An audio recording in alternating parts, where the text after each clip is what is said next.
What's going on, everyone? Today we have a very special guest here, and he's going to be coming and demonstrating underwaters. My very close friend and teammate, Ryan Hoffer. So without further ado, I want to get right into what Ryan has to say. He's going to break down underwaters for us, some of his tips and his drills that he does to make sure that he has world-class underwaters. I mean, this guy is the best of the best when it comes to underwaters. So let's get right into it. As always, make sure to like and subscribe and comment down below who you want to see next on the channel. Let's get into it. That dude can fly underwater. His personal best, 40.9.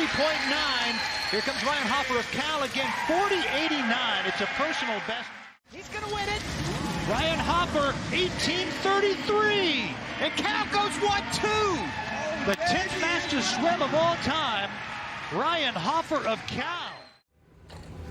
Hey guys, what's going on? I'm Ryan Hoffer. I'm a swimmer here at Cal Berkeley. I recently just went pro. I went to ISL International Swim League, and I competed for the DC Trident this last semester, and been overseas a couple times. So and underwaters is kind of my my gig. So I'm here today to talk to you a little bit about some underwaters and how I think about going into my underwaters and stuff like that. The biggest thing for me when I'm thinking about underwaters is mobility and strength. I feel like those two have to be pretty even in terms of progress and growth. If you have more strength on one side, you're not going to be having the range of motion, the flexibility to be able to perform the underwaters to your maximum potential. If you have more flexibility, you're not going to be getting the power you want. So I feel like those should be growing at the same pace. So one drill I really like to help you think about mobility is something called spinal flossing. If you've ever heard of spinal flossing, basically what you want to do is have a nice tall posture. You're going to keep your chin up, and you just initiate a curl in your upper chest, opening the vertebrae in your upper back until you go all the way down, try to basically touch your toes. And as soon as you open up those lower vertebrae, you're going to close them.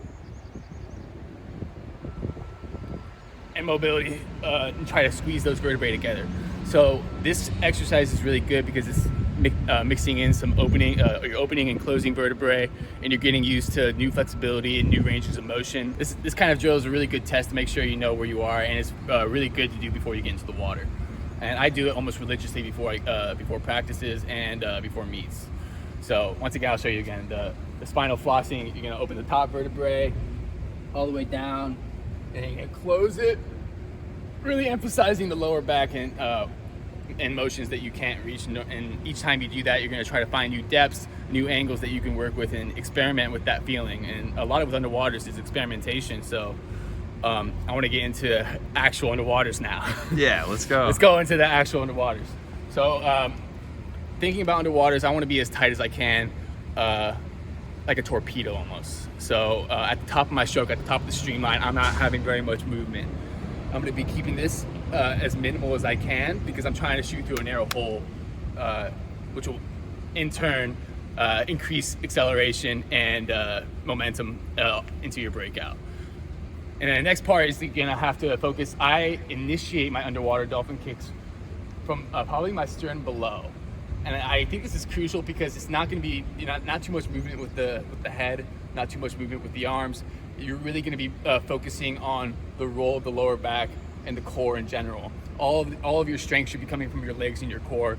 Nothing should be coming from the upper body. And I think that's crucial too because it'll help you kind of plan out your races and be more sustainable throughout your races. Right from the get-go, underwaters has been a big part of my swimming routine. So, I guess my race plan.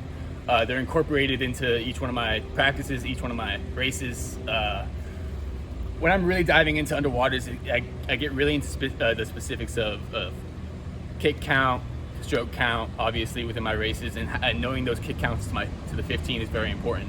I think the biggest thing in practice when I'm thinking about underwaters is consistency. Maybe like in practice, like do you think about like doing the same thing off the wall every time, or you try and play around with it? Like what do you think about at practice as far as like, are you making sure that every 15 that you're doing is like perfect, or are you like ever like just kind of messing around and like pushing off lackadaisically? Yeah, okay, I got something. Okay. So something I really like to do in the water is a little progression drill, and I call it the roller coasters. I'll probably show you some video later. You can do that once we get in.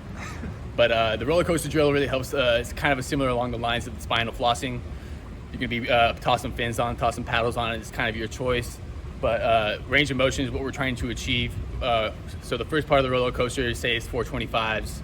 The first 25, I'll do as big of motion as I can. So hands apart, as far and as wide. I'm trying to get as much depth as I can. I keep the hands apart because I'm not trying to keep it too tight. I'm really trying to emphasize mobility on this. It's not really about speed. It's about how your body moves through the water. So you're going to be rolling in and out with fins. Usually with the fins and the paddles, you can feel the depths a little bit more, and that will help you kind of find new ranges of motion and get better from there. The next 25, you're going to do the opposite. You're going to try to keep it as tight as you can. Find where you can get power in the smallest muscles. And I think that helps you figure out a happy medium, because the third 25, you're going to go right in the middle, and that kind of narrows down if you like your kicks bigger or if you like your kicks smaller. It's usually a little bit different for everybody else, but depending on your power and your preferred underwater style, like me, I'm like right in the middle of my giant roller coaster versus my as tight as I can tight kick.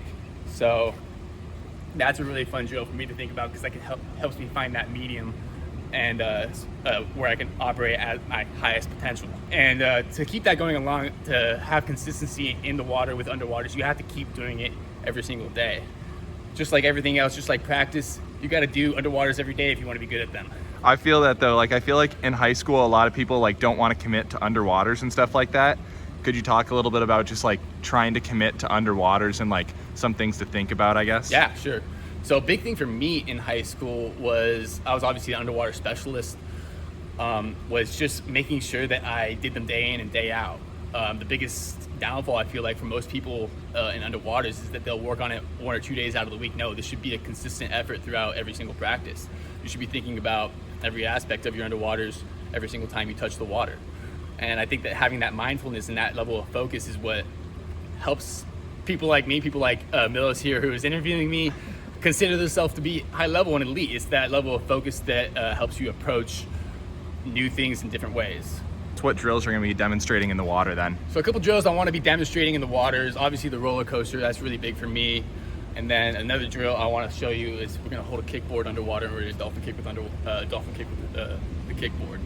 Something I think that really helps with is helping you maintain a steady, firm core at the top of your underwater stroke.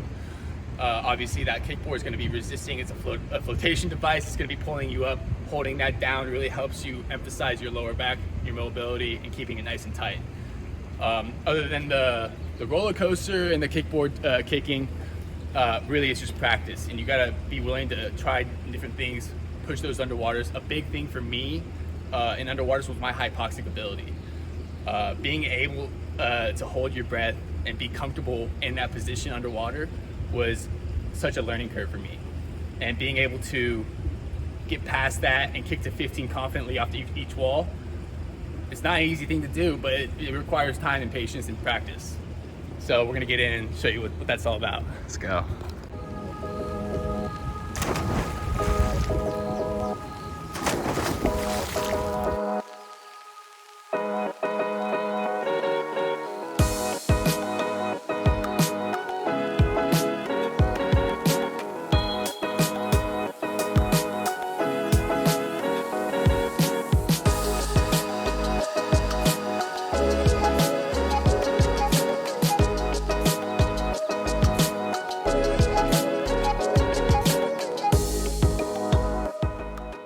First drill, we do the roller coaster. It's gonna be nice and big. I'll show you what it's all about.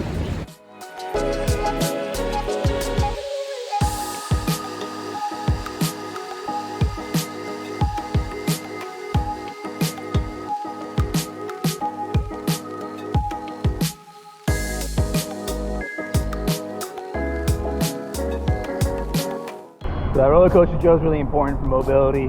Helps me really open up. And it's a really good starter for your warm-up underwaters. It's always easier to go bigger or go smaller after you've been so big. Super big, now super small, so I'll do super small right now. Okay. Trying to be as tight as you can.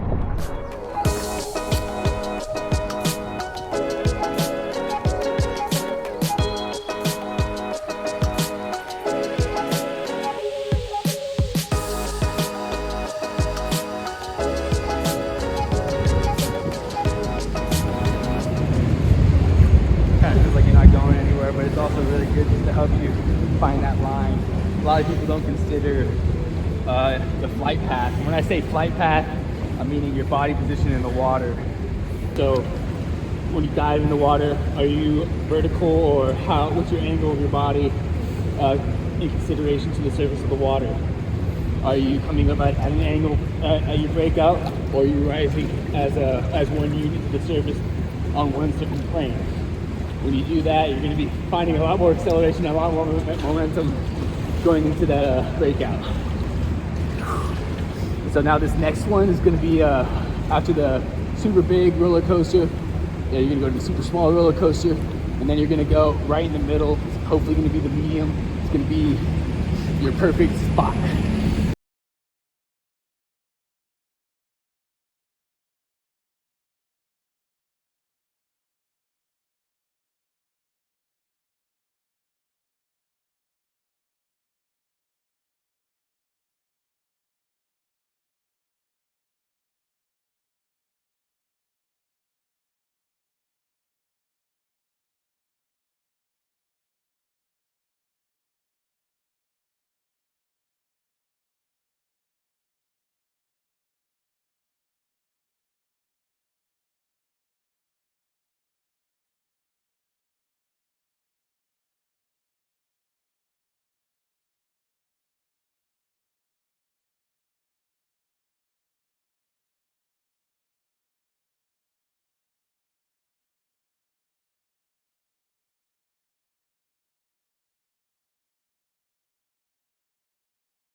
If you've been watching these underwaters, you probably noticed how stiff I am up top, and that's by design, of course. I'm trying to be going through as narrow of a hole as I can, just to make sure that I'm getting the most acceleration as I can.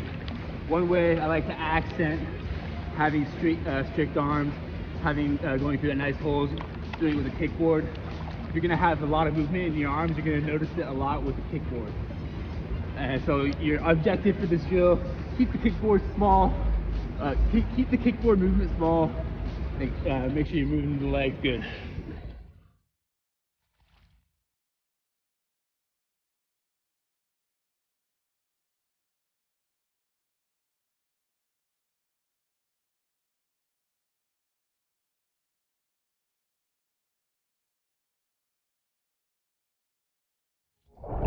This will also help you with your flight path too. I feel like it's gonna be pulling you up a lot. You gotta resist that. Find a good angle for your body to come up as a single unit, so you're surfacing as one body instead of head coming up first and falling back down. So usually following some regular dolphin kick after that will help you feel that out a little bit, find that hole and accelerate.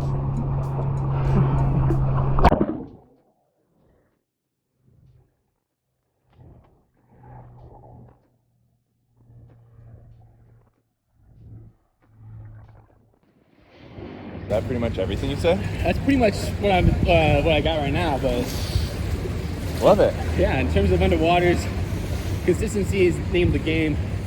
You got to be practicing this day in and day out if you want to get good at it.